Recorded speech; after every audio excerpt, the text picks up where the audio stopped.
This video will focus on the extent of the impact of industrialisation of the Gilded Age on the lives of women in America, and specifically between 1875 and 1895. We'll break it down into two key sections: the social and economic changes experienced by women and the growth in political activity. Now, there's a lot to go through, and so if you're watching this for revision, I'd suggest that you get a pen and some notepaper.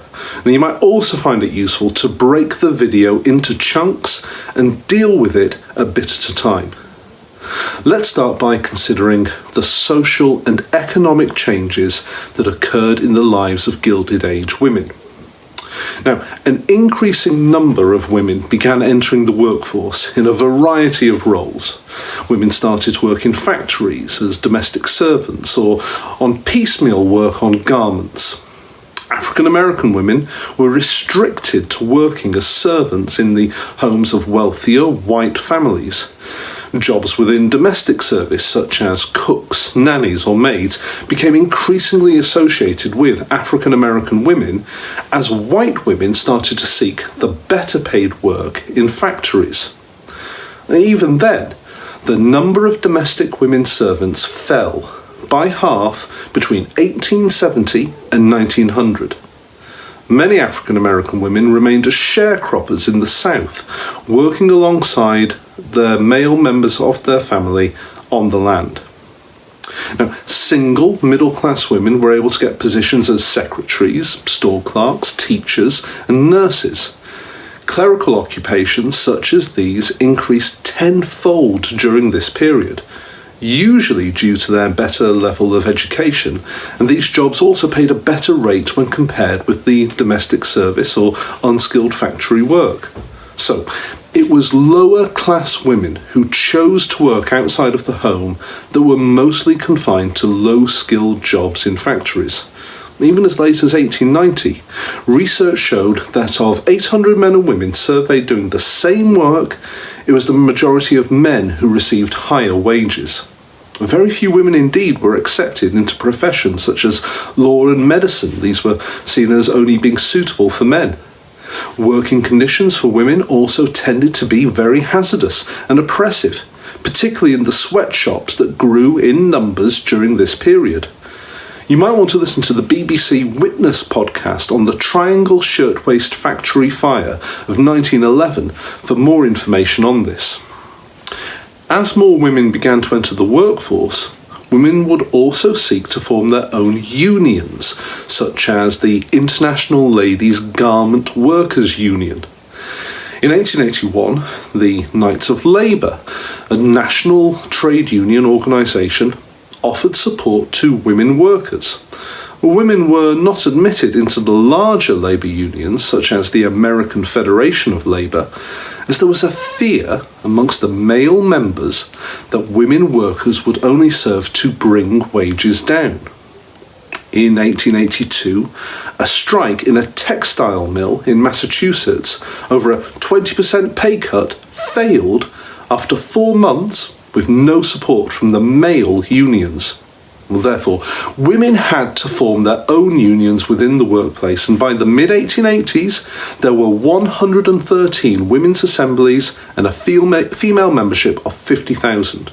However, by 1900, only 2% of all trade unionists were women.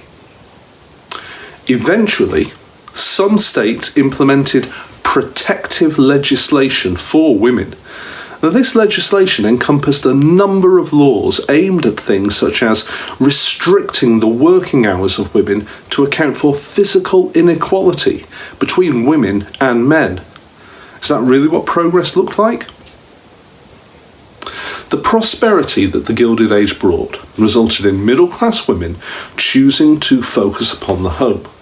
But this also meant that they had time to spend on causes. Working class women had to focus on basic day-to-day survival, but for others the expectation that they would look after and nurture the family became transferred onto wider social concerns, looking after the interests of the wider community and bringing womanly values of care and love to those in need. And to do this effectively, though, required a more public profile. This led to demands for women to have political representation. As women began organising for various economic and social reforms, they met at Seneca Falls, New York, in 1848, and issued a Declaration of Sentiments aimed at securing equal rights for women, namely the right to vote. Many of these women had originally been abolitionists and had believed that in securing the 15th Amendment for African American men, it would be a logical step to also remove gender restrictions on the vote.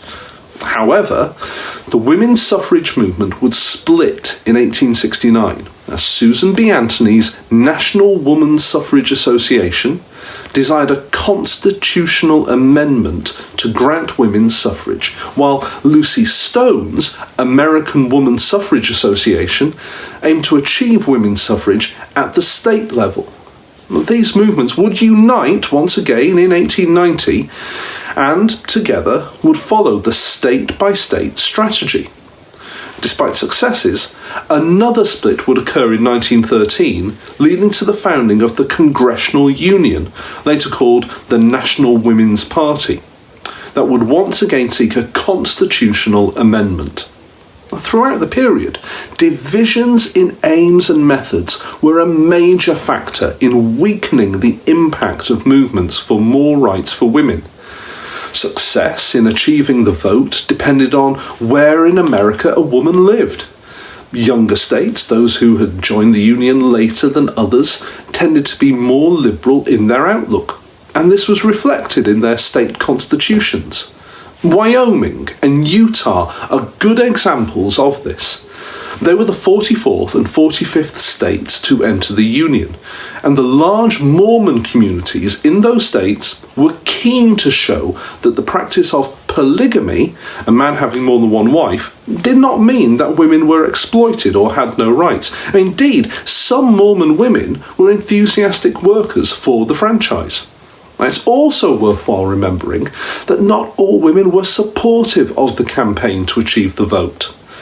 The National Association opposed to women's suffrage saw women's rights as eroding the special place and respect for women in their work in the home, in raising children, and in working for good causes. Women also began engaging in social reforms such as the Women's Christian Temperance Union. Its focus was on appealing to Protestant opinion in the Midwest, arguing the need to ban alcoholic drinking in order to safeguard the family. And by the 1880s, the WCTU had 168,000 members, and through their participation, those women gained valuable experience in publicity and mobilising support for a national cause. So, when we think about the impact of the industrialisation of the Gilded Age on women, it's important to consider both the social and economic impacts as well as the political effects. Progress was slow, and it's not necessarily the results that should be considered, but rather how women tried to make progress. It's also important to remember that different types of women made progress in different ways.